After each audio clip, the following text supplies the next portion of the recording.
The wind carried the scent of scorched metal and plasma-burned flesh, thick and bitter in Marcus Hale's lungs. 10 years ago, on the dirt-soaked world of Coltrane 4, the war had no name, just numbers, body counts, and ash.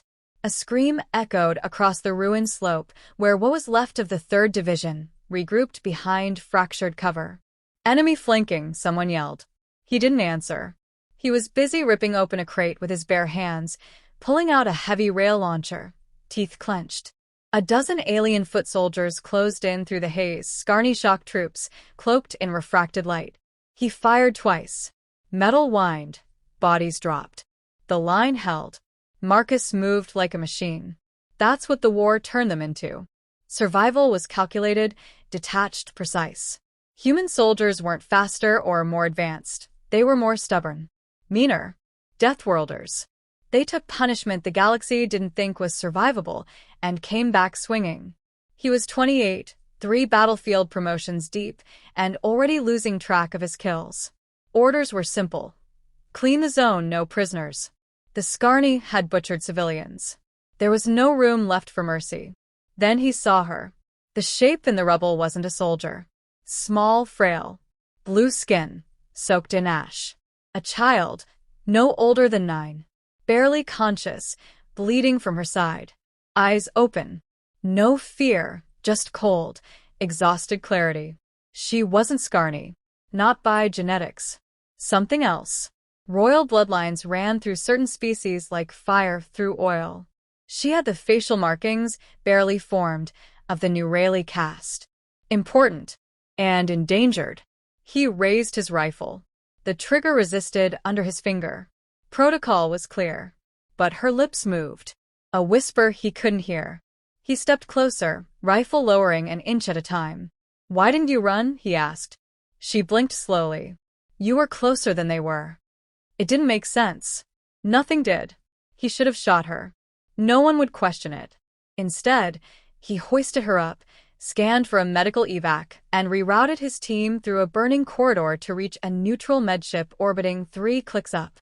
Every second risked enemy fire, a court-martial, or worse. Inside the medship, the staff froze when they saw her. The attending medic spoke in hushed tones. Her bloodline was known. Valuable. Dangerous. Political dynamite. Marcus handed over his identification pendant to be tagged with her file. She gripped his wrist before the doors closed. "Why did you save me?" He hesitated. Because someone had to. He never saw her again. The war ended 4 years later. Humanity broke the Coalition's spine on Altaris Prime. The galaxy learned a hard lesson. Humans were built for war, and once provoked, never forgot. Treaties were signed, reparations paid, but relations never truly healed. Humanity was feared now. Watched. Distant. Marcus vanished into anonymity. Retired quietly. Officially, he was a war hero. Unofficially, a problem. Rumors swirled in military circles. He'd gone soft, broken protocol. No one had proof. He lived alone in a mountain cabin on Europa's 4th moon. Quiet life. Fishing, reading, sleeping with one eye open. Messages started a month ago. Encrypted pings. Network activity on dead channels. Ghost signals traced to New Rayleigh space. Most he ignored. One caught his eye, an image. A broken pendant, and a single word in ancient New Relic. Debt. He deleted it. Didn't matter. He'd buried the past for a reason. Then the dropship came. No warning. No ID signal. No transponder. Just a rumble over the ridge, and a gust of dust that blew through his sensors. He stepped outside with a rifle in hand, and a hard gut feeling. It landed without grace. Angular, black, humming with unseen energy. The side hatch hissed open. She stepped out wearing ceremonial armor, jeweled, flowing, inlaid with tech no human had ever touched. Her skin gleamed deep sapphire. Taller now. Sharper. Her eyes locked onto his with something between fury and reverence. In her hand, she held the pendant. She walked to him, slow and deliberate. Her voice carried through the wind. "Kneel, human." Silence. He didn't move. Her guards fanned out behind her, 6 warriors, taller than any man. Armed, tense. She raised a hand, and they froze. "You don't remember me," she said. "I remember everything." "Then kneel." He stepped forward. "Why are you here?" "Because 10 years ago, you changed my fate. You broke the chain. You saved a daughter of the sovereign bloodline from extermination." Her voice didn't waver. "That makes you either the greatest mistake of my people or the most dangerous ally in the galaxy." He exhaled.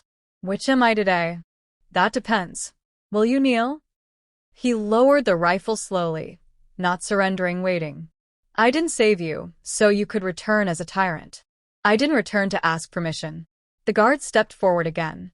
She didn't stop them this time. Her gaze narrowed. "The galaxy remembers its debts. My father did not. His rule ended by blade, not ballot. I survived. I fought. I rose. Now they call me Empress Apparent. And you, human, are a complication." He nodded. "That sounds about right. You were meant to die in that war. You didn't. Instead, you became a living contradiction. One they fear." "I'm retired."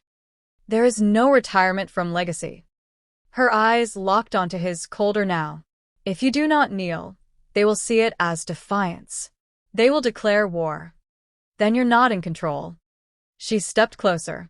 "I am barely holding the throne. My enemies want blood. They want a demonstration.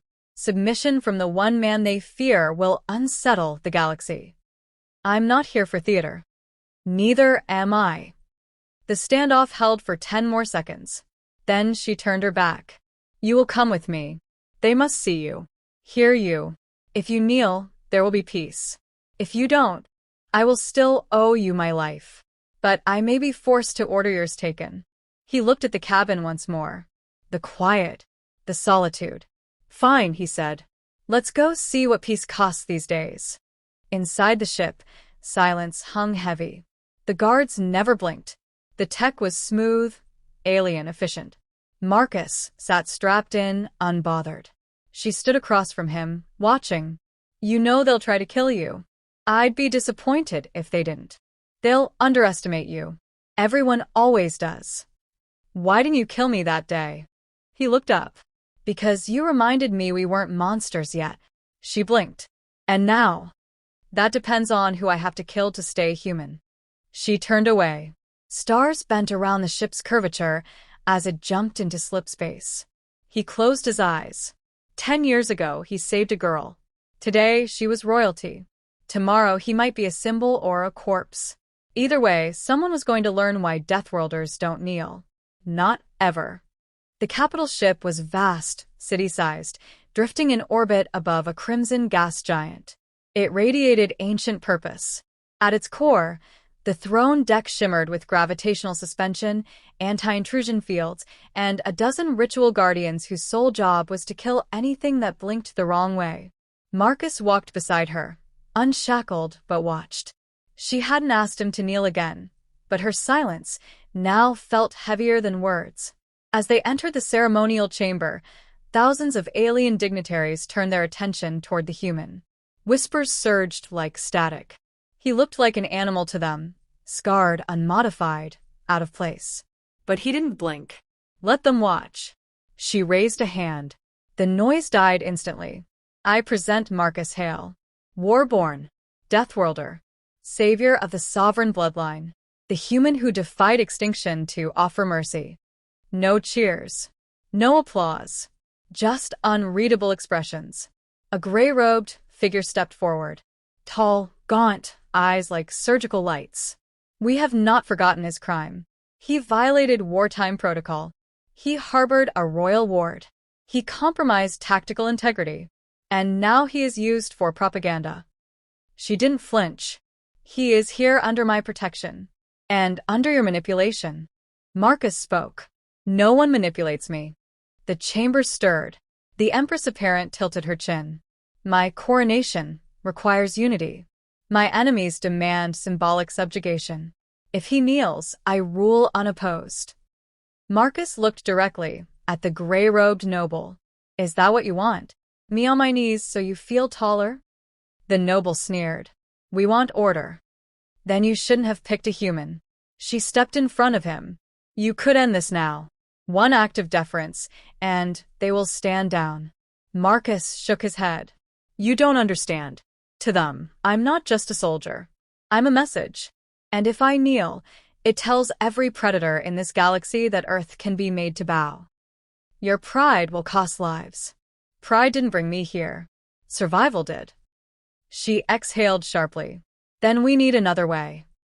The old noble sneered. There is precedent. Her voice sharpened. I invoke the right of teeth. The chamber erupted. Alien voices hissed, some in fury, others in awe. Marcus raised an eyebrow. What's that? A trial by combat. 3 challenges. You win, I rule, without further challenge. You lose, and I disavow the debt. I thought you didn't want blood. I want survival. This is the only path left. He nodded once. Then let's remind them why they never want humans angry. The first trial began within the hour. The arena was a gravity-flexing gauntlet of jagged platforms and shifting force fields. The first challenger was a brute, a 10-foot-tall Regarth bonded with synthetic muscles and pressure armor. It roared and charged like a tank. Marcus sidestepped, letting it commit to its own momentum, then used a broken stabilizer rod to wedge between its armor plates and twist until hydraulics burst. The creature collapsed, short-circuiting in sparks and screams. 30 seconds. No wasted motion. The second trial was more subtle. A venomous labyrinth and a silent hunter. No sensors. No vision. Just sound and instinct. Marcus crawled through, listening to heartbeats that weren't his, tracking with nothing but breath and patience. When the hunter pounced, he rolled under it and crushed its windpipe with the butt of his elbow. Silence returned. He emerged bloodied, but standing. The third trial broke tradition. The Empress Apparent stared at the officials. You gave him monsters. Now give him what he really fears. They unleashed a human. Not just any. Augmented. Genetically perfected. A mercenary from the outer colonies. Faster. Stronger. Enhanced reflexes. Designed for war. Marcus didn't speak. He just moved. The fight was savage. No tricks. Just fury. He took hits that should have crippled him. Gave worse back. He bled from his ear, staggered on a shattered knee, and still rose again. The final blow came as the augmented man grabbed his neck, lifting him. Marcus headbutted him until bone cracked, then drove a knife into his thigh, spun, and crushed his trachea with a heel stomp. He limped back into the chamber. Thousands watched. No one spoke. Then the oldest noble dropped to one knee. The rest followed. The Empress stood taller. She approached Marcus, her voice low. You've made me untouchable, but now you're the bigger threat. They feared me before, he rasped. Now they'll study me. They'll try to contain you. He looked at the silent crowd. Let them try. The coronation took place 3 hours later. Ornate. Flawless. Full of unspoken tension. He stood at her side, not as consort, not as servant, but as something unknown. A human who refused to bow, yet made the entire court submit. Later, in her private chamber, she watched him pour water over his bruised hands. You made a mockery of tradition. You gave me no choice. She sat across from him. They want you gone. Quietly. A ship accident. A tragic misstep. Then they'll need to send more than whispers. Her voice dropped. You should run. I'm tired of running. You'll die. Eventually. You're impossible. I'm human. She studied him. You don't realize what you've become. My people don't believe in legends. They believe in power. You showed them something they never saw before. Something they can't explain. Good. Why? Because the galaxy only respects what it fears. Now they know. You could still walk away. I could erase your name from the record. Say you died in the trials. Let you disappear. He stood. And what would that say? That I died kneeling or lived standing? She looked down. You were never supposed to matter this much. Neither were you. She looked up. He was already walking out. The galaxy watched. Humanity, once considered a backwater anomaly, now sat at the center of a shifting balance. The image of Marcus Hales standing bloodied yet unbroken beside the newly crowned Empress apparent burned into the minds of 1,000 species. It wasn't a victory. It was a warning. Whispers became policy. Fleets recalibrated their war games.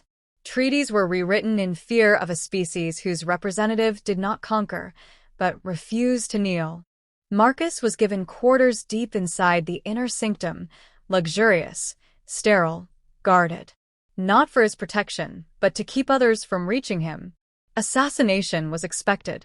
Reverence was feared. Containment was preferred. She visited at night. They've voted to exile you. I'm shocked. Not execution. Not dishonor. Just exile. Quietly. Bloodlessly. That's not exile. That's cowardice. They say you disrupted centuries of tradition. They're not wrong. I told them no. Now you've made yourself a target. I already was. She sat across from him. No guards. No surveillance. Why didn't you kneel? Even for a second. It would have saved lives. I wasn't trying to save lives. Then what? I was trying to stop a war they don't know is coming. She leaned forward. Explain. They think Earth is dangerous. That I'm an exception.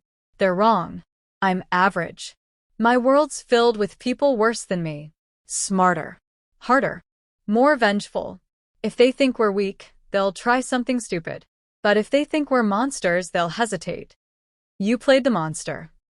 I became the deterrent. They'll never accept you. I didn't come here for acceptance. She whispered.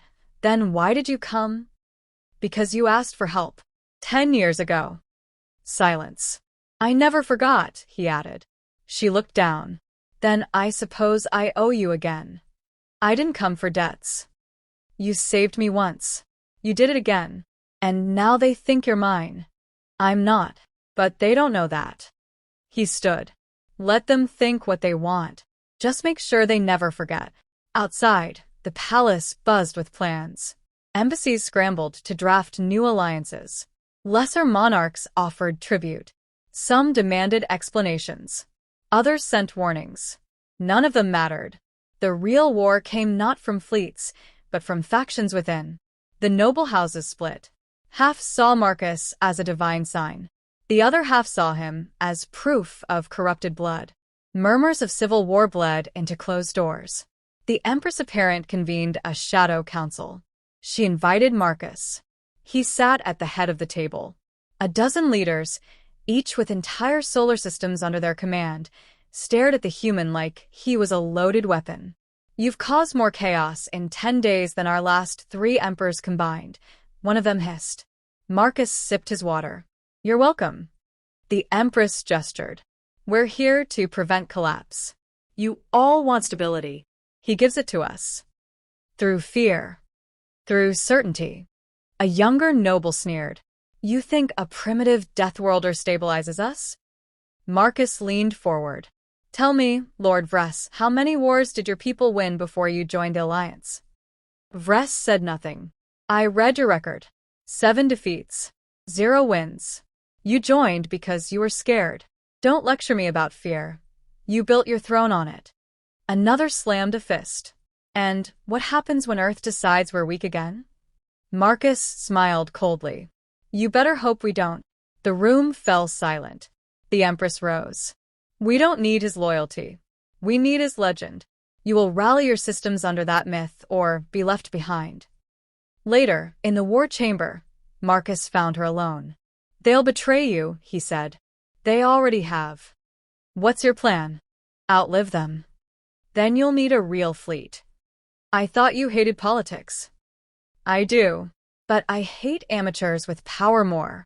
You offering your services? I'm offering advice. You need a deterrent. Not me. Something bigger. Earth. No. Worse. She raised an eyebrow. There's a station, he said. Far beyond mapped space. Built by a human splinter group. Exiled scientists. Unregulated experiments. They call it Station Zero. They designed things the rest of us were too scared to dream of. You want to recruit them? I want them to be seen. Let the galaxy know what Earth hides even from itself. She nodded slowly. And they'll follow you? They don't follow. But they listen. 3 days later, a stealth vessel departed. No announcements. No banners. Just Marcus, a pilot, and a silent agreement that if he failed, no one would ever speak of it again. The journey took a week. Station Zero didn't show on sensors. It revealed itself only when it wanted to. A fractured ring around a dead star, filled with impossible gravity tech and war forms locked in cryostasis. The docking bay opened for him. No welcome. Just lights guiding him inward. He walked into silence. And then a voice. Cold. Mechanical. Familiar. Marcus Hale. Last recorded. Dissident. Status. Legend. Query. Why are you here? Because the galaxy forgot what real fear looks like. Purpose. Demonstration. Result. Deterrence. Pause. Approved. Doors opened. Out stepped something that shouldn't exist. It wasn't human. Not anymore. It wore a human shape, but its skin shimmered with nanosteel and its eyes flickered like neural fire. We remember you, it said. I didn't come for nostalgia. We have been waiting. For what? For someone who understood the stakes. They're coming, Marcus said. The old powers. The architects. The ones who seeded the spiral and then vanished. I saw signs in the war. Ghost ships. Dead suns. They're waking up. And you believe we can stop them? No. But we can make them think twice. It nodded. The next transmission to the throne world came coded and brief. They agreed. The Empress sent back one word. Proceed. Weeks passed. The galactic courts adjusted their narratives. They called Marcus the Empress's shadow, a title rooted in fear. Delegations tried to meet him. He refused. Others sent spies. They vanished. Until one delegation made it through. Not nobles. Humans. Earth diplomats. They wore suits, not armor. Smiles instead of masks. They asked for a private meeting. Marcus met them outside the sanctum. We didn't authorize this mission, one of them said. I didn't ask. You're destabilizing centuries of diplomacy. I'm preventing centuries of war. You don't represent Earth. I never did. Then stand down. He stepped closer. Or what? They said nothing. He turned away. Back on the throne world, the Empress stood beside her growing fleets. They weren't warships yet, just designs. But each one carried a signature, human-engineered, zero-fail logic, and weapons meant to erase planets without residue. Marcus watched. This is overkill, she said. He replied, only if we use them. You think fear will last forever? No. But respect lasts longer. She looked at him. You never told me what happened after you saved me. I buried a lot of good people. And you. I stopped believing we could be safe. But you came anyway. You asked. She nodded. I never said thank you. You don't have to. I want to. He looked at her, war behind his eyes. Then don't waste it. The first interstellar incident came days later. A neighboring faction violated treaty borders. They believed the Empress, distracted. That Marcus was bluffing.